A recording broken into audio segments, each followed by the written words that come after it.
We just want to welcome you to week 3 of Leadership 104. And on behalf of Pastor Joel and Victoria, we want to say thank you. Thank you for being here tonight. Thank you for coming each and every week and taking time to invest in yourself and being a part of our Lakewood Leadership Program. So tonight we're going to continue with chapter 6 and 7. So make sure you have a notepad, make sure you have a pen, make sure you have a highlighter, whatever it takes for you to take some amazing notes tonight. So we are going to start tonight with, we're going to continue with chapter 6 and 7, and we are going to have our very own Dr. Destry Dokes to come in. Everybody, let's welcome Dr. Dokes up. Thank you. I'm going to use this one. Thank you. How you feeling? Good? When you saw me coming up, some of y'all like, right? No, I really love being here, seeing all your smiling faces. And you know, life is still happening every single day, in case you didn't know that. Life is still happening, right? Various phases of life is still happening, right? Would you agree? Things are still taking place. You go to work on Monday. Well, first let's start on Sunday. You get fueled up. And then you go to work on Monday. Traffic is still jammed. Good thing is school is out right now for most people, so it's not as many cars on the freeway, right?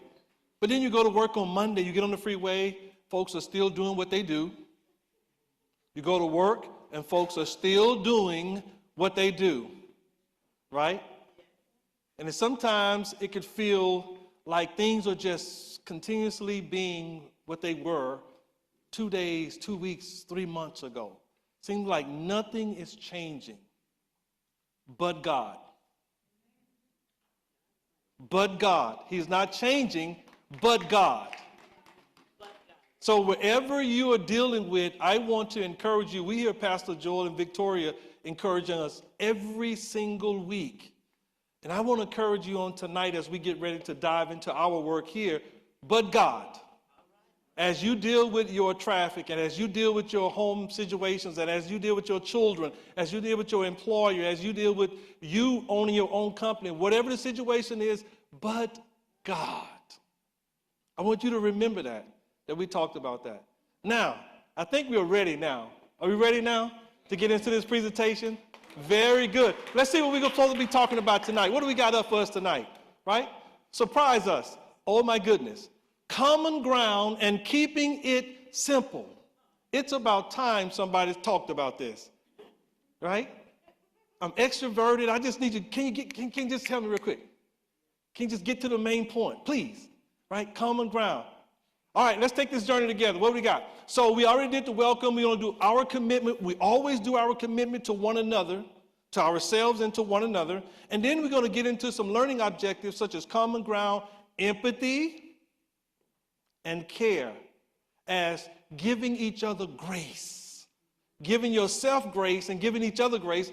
And then we're going to sort of end up with a few polling questions, as well as we'll sort of recap if there are some questions in the audience. We want to be able to capture that. All right, so here we go. How do we go? So we have to do a commitment.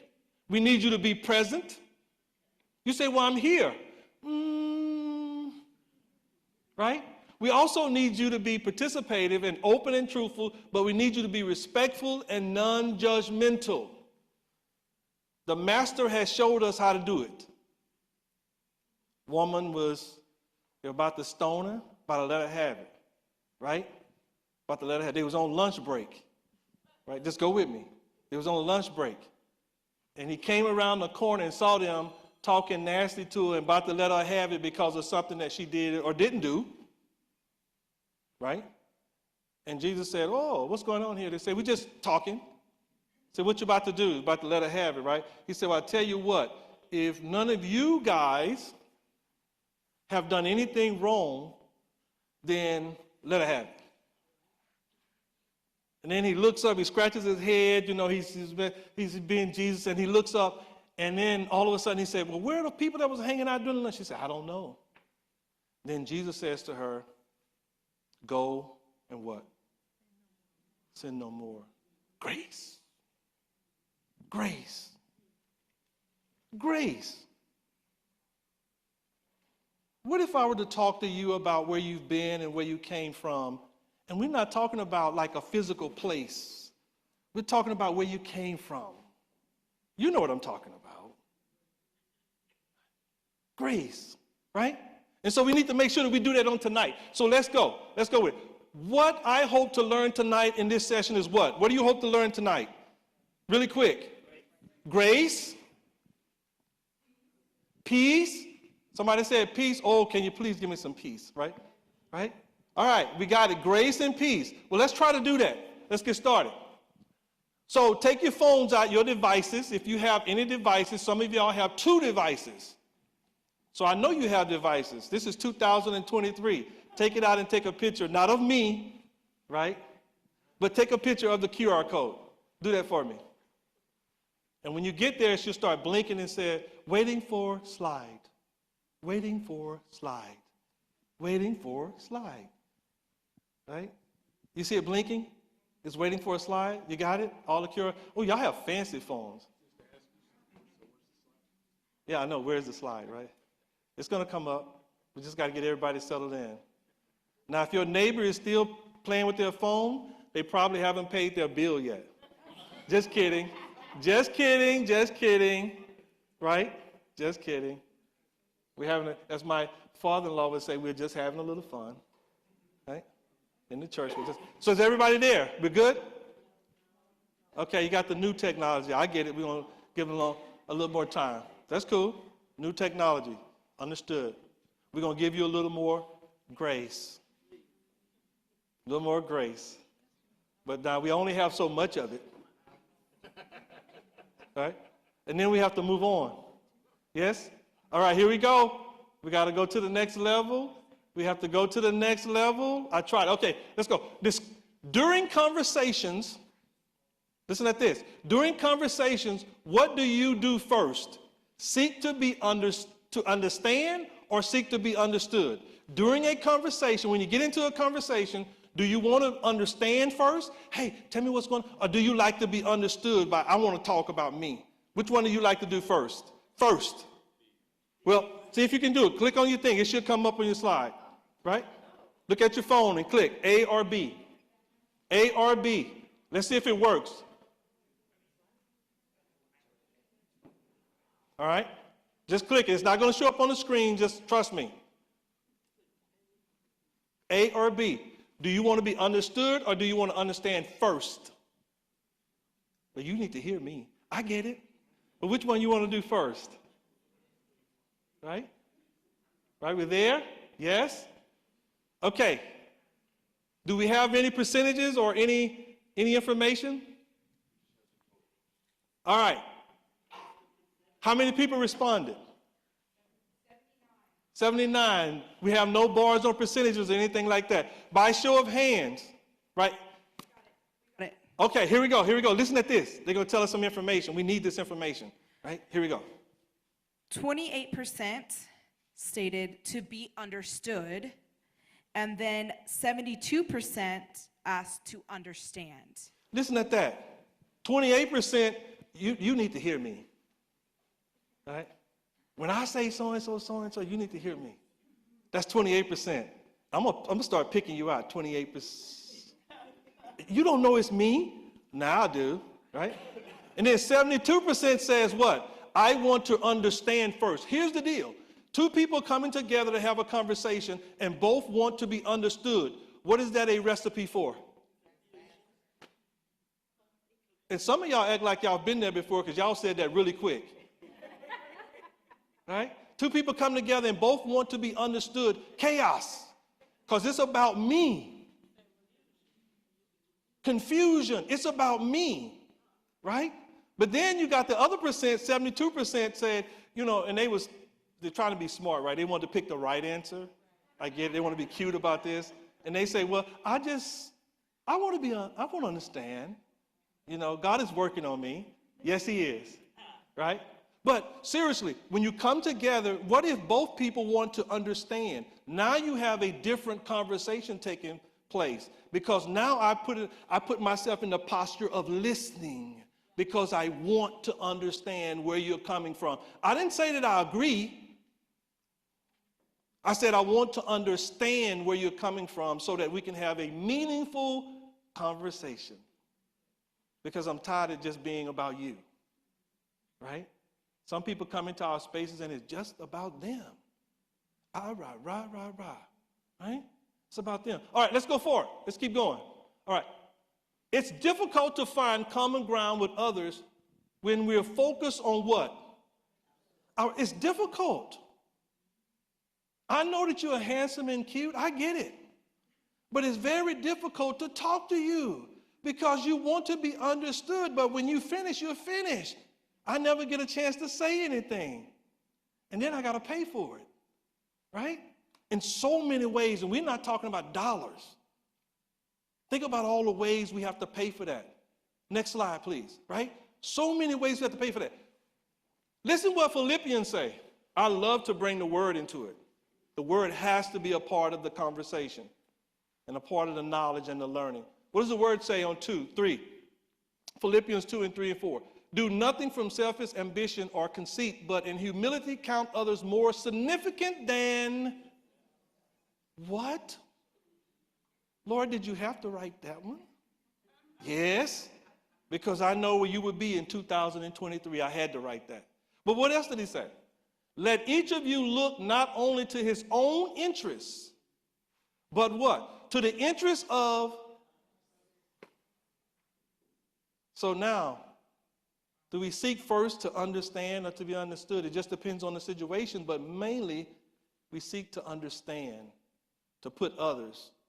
And then if you're not coming to the conversation in the right posture, ready to understand and ready to do business, whether you're talking about in the workplace, the marketplace, or you're talking about in a relationship, and we have multiple relationships, we have to be in the right posture to be able to move the conversation forward so we can have some meaningful engagement. All right, let's go to the next. Now, you just had the word. So common ground, let's talk about that for a second. Common ground. There are certain things that when we get into those spaces, we can have really, really good conversations. Like over food. Would you agree? Over food, sometimes people have some really, really good conversations. Some people call it around the what? Kitchen table. Right? Over a golf game, yes. I might be bad at it, but I still have good conversations. Right? Over a basketball game that's on TV, a championship, Astros winning, etc. There's so many things that pull us together that becomes a common ground for us to have great conversations over. But when we come to those spaces, we have to come to those spaces in the right posture. The right posture. Ready to understand and then to be what? Understood. Right? Then to be understood. What do we have next for him? What do you got next for him? To use common ground in communication requires expectations that one's partner acts in the line with experience he or she shares with the other partner's communication style. We have to work together and find something that's really powerful that pulls us together, that causes rich communication to come out of us, so much so that it moves the needle, the earth starts to move. You go, whoa, right? You're like, that was pretty cool yesterday. Instead of me taking you to dinner, sweetheart, you took me. And you paid for it. I know where the money comes from, but you paid for it. Right? That's pretty cool, right? Instead of this, you've never opened a door before, but you found that common ground where you said, I'm taking her to dinner, and I want to make it special. I haven't told her that. So let me run around the side of the truck and open the door. Said, wow. What are you doing? I said, I'm opening the door. Really? Right? Can you continue? But you're finding common ground based on the partners, right? What you know about them to be able to have rich communication. We're going to get this eventually. We're going to move this into empathy and care, and we're really going to have some fun, right? More grace for one another. What else do we have? Very good, the word, right? Here we go back to the word, 1 Corinthians, right? Here we go back to the word. 1 Corinthians 9 and 22. To the weak became I as what? As I was what? Weak. I became weak to the weak, right? And what? That I might gain the weak. I am made all things to all men that I might by all means save some. I found myself finding common ground to where you are. I walked over to you and you were by yourself and I say, hey, my name is Destry, what's yours? You say, well, Bob. And I say, well, Bob, what are you doing? Say, just kind of sitting here writing some stuff down, drawing. So look like you're drawing. Yeah, sometimes I draw, just doing me, just drawing. What are you drawing? Well, I'm drawing a picture. Oh, let me see. Now, that's nice. One time I used to draw. Really? Yes, I like drawing. You do? Why don't you sit down? You see what's happening, right? We found common ground with Bob. So the word says, I became weak. I became as the person that I was dealing with. I dealt with them in the space that they were in so that they would accept our conversation, so much so that they would remember our time together. And I would be on their minds. And by doing that, I was able to what? Save some. So what if he had not had common ground with you where you were? Let's do it again. What if he had found you somewhere but decided not to have common ground where you were before he started talking to you? Then what? But he did have common ground. He found something, and so he became where you were just in order to be able to save you. Let's keep it going. Oh boy, we're having a great time. If you could go back in time, this is what I want you to do at your tables. Here we go, a little exercise. You say, why do I have to talk to my neighbor? Well, in the church, you got to talk to your neighbor, right? And so here's what we're going to do. If you could go back in time, what advice would you give yourself about how to communicate? Self, right? You know how we do it. Now, you was acting up back then. But God. So at your table, talk to each other about if you can go back in time and tell yourself something about communication, how to communicate, how to do better, how to whatever it is, how to not be this, how to be that. What would you talk about? What would you tell yourself, right? Let's spend about 2 minutes doing it at the table. What I was just saying here is a minute ago, I'd have to go back to the other slide first, because in a leadership role, are you the employer or are you the employee? Okay? So it depends on which side of the fence you're on, first of all. But and that is just to identify each other. Then the next step is to, what is the common ground? What is the point? What is the focal point? Okay? And then I would probably say something to them and say, so what is your ideas on this? And then I would stand back and I would listen, because I might find out something that I don't know. And it may not just be about work. It may be about something else that's going on in their life. Absolutely. Okay? And so then I can become involved in their life in a more place, because if I have no interest in that, I can't help them become a great employee. Okay? Love it. A great person, right? Yeah, love it. Round of applause. Let's do it. All right. Who else? Where's all the energy in the room? If you could talk to yourself. Yes, over here. Mr. Brad. Let's hear it. Oh, hello. My name is Guillermo Mendoza, and I was talking to Vanessa here, and she was saying something about not speaking up, correct? Right. Not speaking up for fear of, I guess, being misunderstood or not relating to somebody, because, I mean, they're going to like you or probably not like you anyway, so you might as well just speak what you have on your mind. Love it. Round of applause. Round of applause. Anyone else? What about online? Did we get anything from our online folks? We got some more hands? Okay, I see some hands. All right, online, here we go.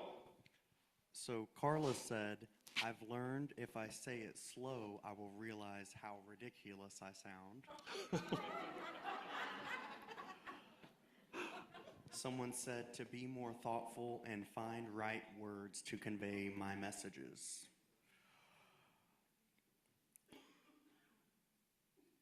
Allow space for many more voices to come to the table, for the conversation to flourish naturally instead of filling in the space. From my end. Ask more open-ended questions. Someone said, listen more, talk, and judge less. Oh, like that one. Listen more and judge what? Less. Do you realize that most of the times when we enter a conversation, we're already in a judgment posture? Do you realize that? But if we come to understand, it will help us to remove the judgment posture and put us in a more listening posture. So we can now be helpful not only to ourselves, but to those in which we are interacting with. Does that make sense so far? Yes? Thank you. All right, let's keep it going. Barriers to effective communication. There are barriers to effective communication, right? There are barriers to effective communication. You know some of them, right? I can call each one of you up here and y'all can teach this because you know barriers to effective communication. All right, what are they? Here we go. What barriers have you experienced that hinders good communication? Just blurt it out really quick. What barriers? Body language. Shutting down. Say it again. Yes, assumptions. Love it. Not being able to get a word in. Not being able to get a word in, right? What else is over here? I heard some stuff over here. Age. Frowns. Not listening. And you know what? People know when you're being authentic. Did you know that? They know when you're being real. They can see through you. So if you have a frown or an assumption or whatever, it comes across you. You remember that communication is not just what you say. It's body language, the way you somehow, right? People go, you know what? I'm good. I need to get back to the office. Yeah. Because it's all of those things, tone, everything. All right, let's go to the next slide. You get a chance to chime in on the cell phones. Somebody said assumption, right? What about arrogance? What about control? What about fear? I heard the word fear. Indifference. And then there may be some others that's not up here. So on your cell phone, if you can chime in, a couple of y'all just go ahead and put the numbers in for us. We need that data, right? What's causing those barriers? Arrogance. You've never met an arrogant person before, I know. Right?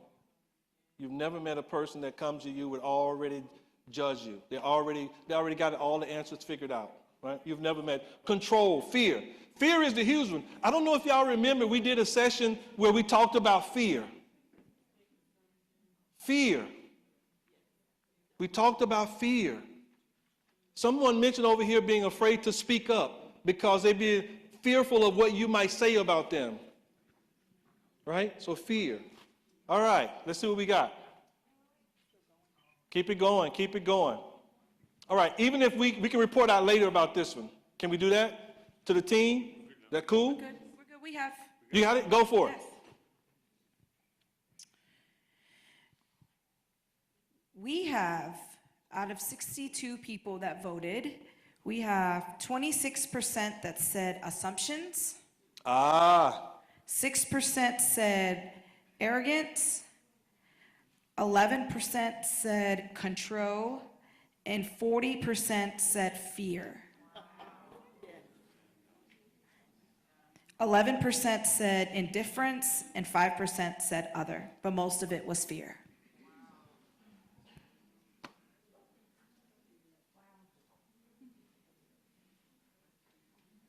You self-reported that fear at 40% a problem. You self-reported that at 40% of the 62 participants, fear is a problem. But God is not the author, but of a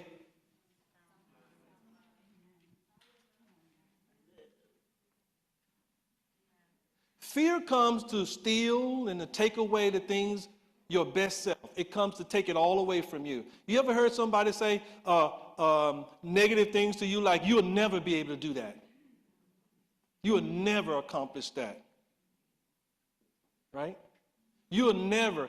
I would suspect that they're trying to put fear in you, but fear normally comes from what? Fear. What about in the workplace? When people tell you you can't do that thing or whatever, sometimes people are trying to control us. They're trying to put fear in you so that you won't get in their way because they may be a little afraid that you may rise faster than them. Yes? Yes? So fear is an issue. You agree? 40% at least? Say yes, 40%. Yeah. All right? Fear is a problem. What else do we have? Let's do it. Listen at this. I love this. I use this a lot when I do outside presentations to large organizations. Look what happened. This is a text message. You ready? Let me read it to you. I am here for you. Thanks. I'm going through a tough time, so it means a lot.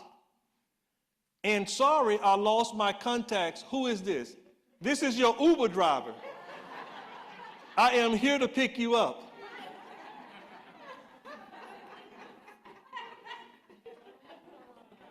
But I'm still here for you.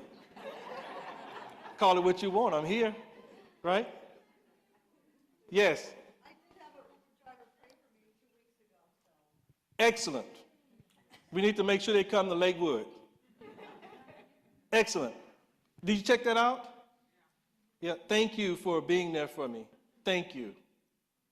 I'm the Uber driver, right?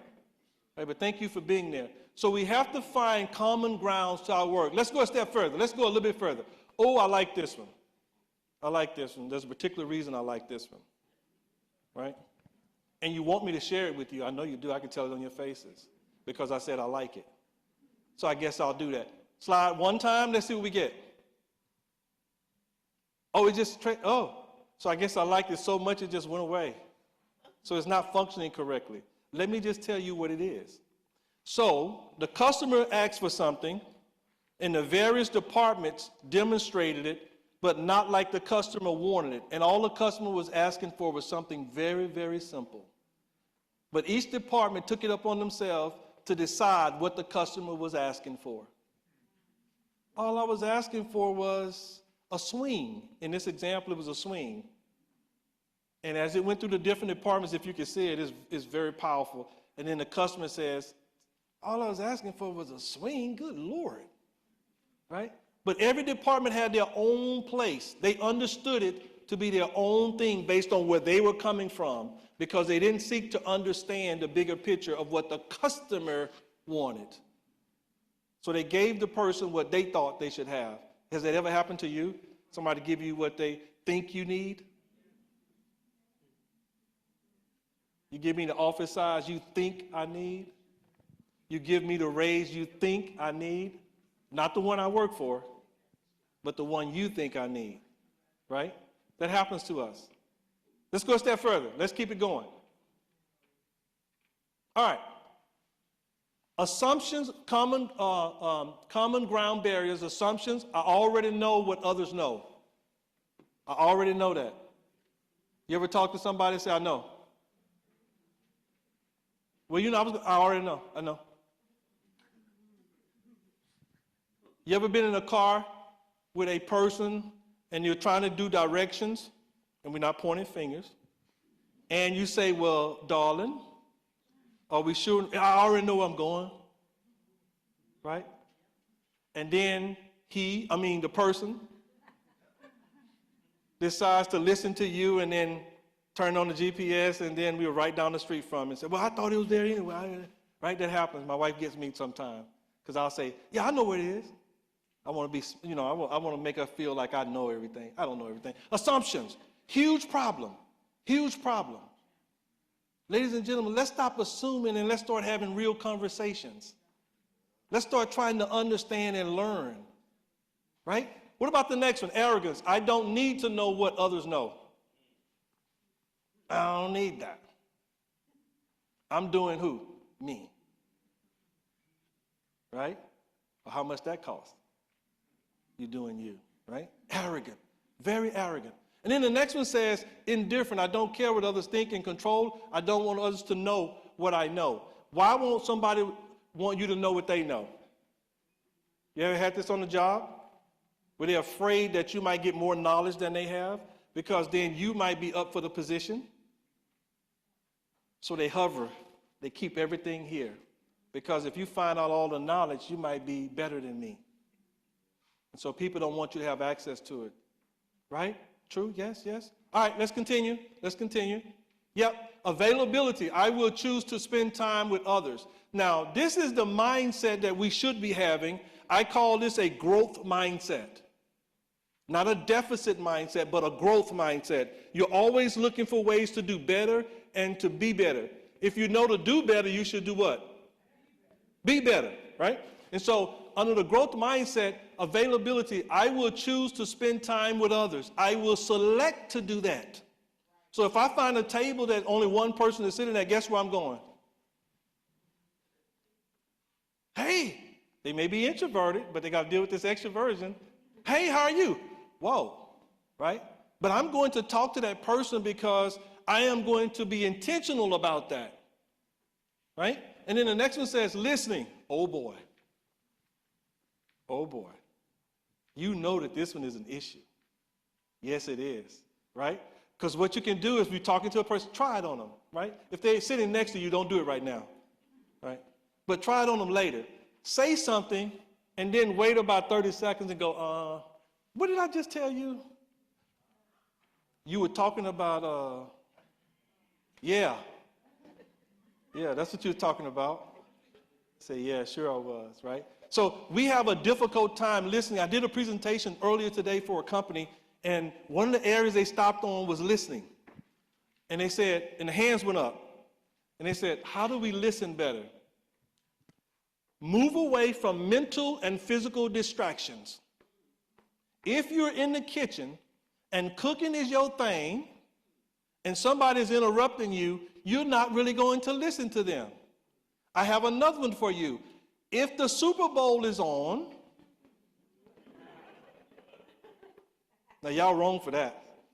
But if the Super Bowl is on, it's probably not the best time, the best one. You can still talk, but it's probably not the best one because I'm probably not what? Well, I am, but it's to something different than you want me to. And then you can't walk out of the room and just say, don't forget it, right? So we got to be able to do that, right? We got to make sure that we are listening by removing mental and physical distractions. Questions. I will be interested enough in others to ask questions. Where are you from? What do you like? How many kids you have? What type of car you drive? That might be a little too much personal, but you get the picture, right? You got to be interested in people to be able to ask the questions that you have. What type of question do you ask when you meet people the first time? Say it again. How are you? What's your name? Yes. What else might you ask? Where you from? Where you work? What brings you here? Right? I love learning about people, where they're from. And so I'll ask the person and say, well, I'm from Italy. I say, what? What part? Like I know Italy, right? What part? And they'll tell me, I go, whoa. What type of landscaping? I say, well, it's really green and this. Oh, okay. What type of store? Well, the stores is in that mall, and then I'm looking for that visualization. I'm trying to get to know them. What if we were to go in with that mindset opposed to the assumption mindset? What could we learn? Right? A lot. But oftentimes we're not really listening. What about thoughtfulness? I will think of others and look for ways to thank them. I will actually look for ways to thank them. You know, you said last time I was here that these are nice shoes. You know, and I didn't say anything to you. You said, you told me that, and I walked out and I was busy, but I want to come back and just tell you thank you. I've been thinking about that. You have? Yeah. Been thinking about that. Thank you. No, seriously, thank you, right? I look for that. Somebody do something. I want to celebrate you for what you did yesterday. Person looks at you like, what did I do yesterday? Right? But you're intentionally looking for ways. Think about the type of relationship that you would have if you would do that. Right? Yes, ma'am. What happens when you ask somebody a question and they just keep going and going and going and going and going and going and going? What's a very polite way to kind of... Everybody else in here is saying, tell them to shut up. I wouldn't say that. But I can see their faces in here. Be quiet, right? So one way to do that is to become a part of the conversation. Become a part of the conversation. And here's another one, very important. Create a border or frame or responsibilities around your conversation. I can say to you, as I see you get into a conversation, boy, this sounds like a great conversation. I want to understand more. But I think, let me see, I have about 10 minutes left. Is that enough for you to sort of get, yeah, that's good. Oh, let's go for it, man. Right? I just framed that space and time by telling them I respect and supposed to shut up. Because once you say shut up, you've lost a person for life almost. Right? You've lost them. Did I help some people in here? They say, you're right about that because he, she, he is, whatever. I haven't seen him in 30 years. Right? Yeah, it doesn't work. So we got to find a way to intentionally be able to draw people into a common ground that we can all benefit from in such a way that we move the needle in the direction we want to move it in. That's how powerful you are. Communication. Very, very powerful. I'm looking at some very, very powerful people. You have the ability to do that. What's next for us? Openness. Learn to be open. You don't have to tell all your business, but you can at least be open about those things that you can share with anybody, right? Let's do that. What about likability? I will care about people. That's huge. I will actually care about people, and I will show them. We're going to talk about empathy and care here in a second. There's a difference, in case you didn't know that. But no, it's not. Okay. We'll talk about it, right? That's what we're here to do. And then, what about humility? Oh, I like adaptability, being flexible. Well, let's go to people want to go, where we want to go eat. And the first person that raised their mouth, it's 10 of us. And you know what they're going to pick? The same old place they always pick. Right? They're going to pick the same place. Where they going to pick? What place is it? He said he has a place. Papa Do's. Taco Bell. No, we don't want to go there. Right? And so being flexible is a huge deal. Sometimes it's not going to go all your way. Not every time. And why would you want it to go all your way every time? I mean, I'm excited too, right? Can it go my way sometimes, right? I'm being a little facetious, but you get the point, right? All right, connections go first. Let's see what else we have. All right, keep it simple. People like when you keep it simple. Get to the point. What's the point of the matter, right? Talk to me, but do it quick, right? Talk to me, but do it quick. Get to the point. And so sometimes things are not as simple as they seem, but watch this. Sometimes they're not as simple as they seem, but watch this. But sometimes they are not as complex as they seem either. That little edge of drama you're putting on it, it doesn't have to be there. If we drop that piece, we can get to the heart of the matter, right? Just do that for me. You don't have to do it like that, right? So let's get rid of that so we can get to the heart of the matter, but keep it simple. Sometimes we are making the conversation too complex. Remember the common ground. You have to have common ground. If food is the thing that draws you in to have the good conversation, let's do food, right? Now, in organizations, you can attest to this, yay or nay, but in organizations, food is very, very powerful when you have a meeting. Yes? If you want people to show up, have what?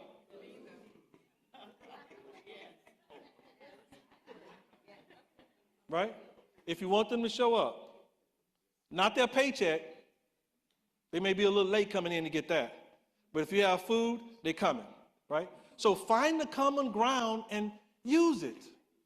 Use the common ground to move. Simplicity leads to a happier and fulfilled life. Right? It leads to a happier and fulfilled life. Some things are too complex. We make them too complex even for ourselves. But they're not complex by nature. We make them complex. Let's see what else we got. All right? Keep it simple. To be simple is to be great, humor, heart. I love the humor part. Learn to laugh. Learn. I heard it, but I'm not going to repeat it. Learn to laugh. Be human. It's good, right? Laugh at yourself. If you mess up, laugh at it. It's okay, right? What else we have? Let's see. Talk to people. Yes, we talked about that. Get to the point. I'm trying to get to that last one. I love that last one. Say it over and over again. Say it clearly. Say it less. Here we go. Allow grace for each other. Now we get into the heart of the matter. Allow grace for each other. Remember, we all have been somewhere, and some of us are still in places, and some of us are headed in places. So why don't we just allow grace for one another? And how about you start with yourself? How about you start there? Right? Give yourself some grace.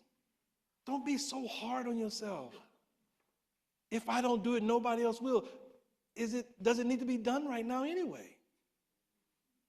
Right? Give yourself some grace. Take the stress off yourself. All right? Let's get into it. What are we talking about? Empathy and care. Here we go. Here we go. Empathy and care. Personal engagement means that employees strive to link themselves with their work roles. They really trying to link themselves to their work role, who I am. I'm trying to be present. I'm trying to do what I need to do. That is to engage or harness oneself physically. But then when I drop down, workers operating in a psychological safe space, will find themselves engaging a lot more. If you feel like you're in a safe space at work, do you talk more and interact more? Right? If you feel like you're in a safe space at home, do you talk more and interact more? Right? Because you feel like it's safe to be able to do that people have your interests at heart. Let's do it. All right? Care and support employees perceive to be provided. An essential aspect of the environment, when you're talking about workplace culture, is when employees perceive that you care about them. Perception is what? That's what they say. If I perceive that you care about me, then I'll do amazing things. But if I perceive you don't care about me, I will do amazing things. You ever looked at the time clock? I can do some amazing things when I think you don't care about me. Well, you haven't been in on time, I'm doing amazing things, right? So I can do amazing things. But it develops trust when people believe that you care about them. Wonderful things can happen for you. It can. All right, next, let's see where we're at.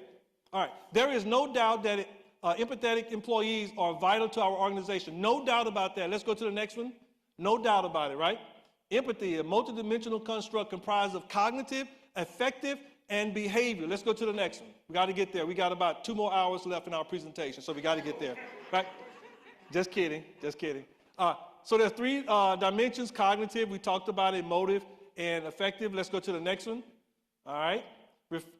So we're talking about cognitive. It refers to the tendencies to understand or how people feel, or to use thought process to understand how they feel. That's cognitive. Empathy is thought to develop later than affective empathy. We're going to get to affective. Go one more for me. We're going to get there. All right, cognitive. You make the educated guess. So you start using your intellect to think about what's going on when the person is communicating with you. That's cognitive. You're thinking about it. I've been thinking about you.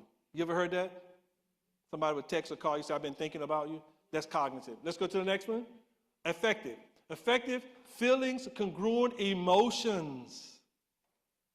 Yes. Affective get into emotions. Well, I'm just feeling some kind of way. Yes, I understand. I can tell, right? So that's the affective emotions, right? Let's go to the next one, please. Emotive or affective. Empathy is feeling with someone's, your pain is in my heart. I feel you. Not sympathy, not having sympathy. You know, we get the sympathy cards, right? Hang in there, you know, God is good, you know, right? All good stuff, all good stuff. But empathy is almost feeling it. As you were talking about it, I'm going, wow. And we sit there. Wow. That's amazing. Wow. And so what color was the car when you bought it? Right? The Mercedes, right? So you feel it. You stand shoulder to shoulder with the other person as they're feeling, you feel it too. Go to the next one, please. So we can go to the next one. All right? Let's go past this one. So empathetic, right? Empathetic actions is doing the part of empathy, and we're going to get to this as being a part of care, but ranging from direct help when you're doing this, asking how to help, or just sitting. Sometimes I don't want you to say anything. I didn't call you to take over the conversation. No, I didn't. That's what you do every time I call you. Even in the text messages. You take over the text message, I just put the phone down. Are you there? Maybe. Sometimes I need you just to be. How about that? You need me to get something? No. You need me to do something? No. Sometimes you are more powerful. Remember the complex and simple things we talked about? Sometimes just being there is very, very awesome. Just to be. I'm in the next room. I'm here. Heard you was experiencing something, so I'll be in the next room doing what I do. I'll be cleaning the kitchen, or I'll be doing something for you. If you need anything, just let me know, but I'll be here. I won't bother you. I've been over there for 2 hours now. And they may not ever say anything. You go in there and check. Go right back to doing what you're doing. And then when you get ready to leave, they say to you, they give you a card or something. They say, thank you so much. You say, but I didn't say anything. I didn't need you to say anything. I didn't need you to say anything. I just needed you to be, to show me that you was there. Let's go to the next one. All right, empathy. So empathy, burnout. You got to be careful, though. As wonderful as you are, regardless of what people say about you, but as wonderful as you are, you got to be careful that you check on yourself. You got to be careful that you check on yourself. Here's what printers do. Follow me. You're going to love this one, right? Hopefully. You're supposed to say yes because I said that. But here's what a printer would do. Printer has the ability to produce some wonderful printouts. Very colorful depending on how much money you spend on it. It can produce some wonderful printouts. But a printer, in the middle of you producing a report and getting ready to go to your boss so that if you can look good on this report, you get your raise, if the printer has a problem with any part of itself, it will stop in the middle of what you're doing and go check itself.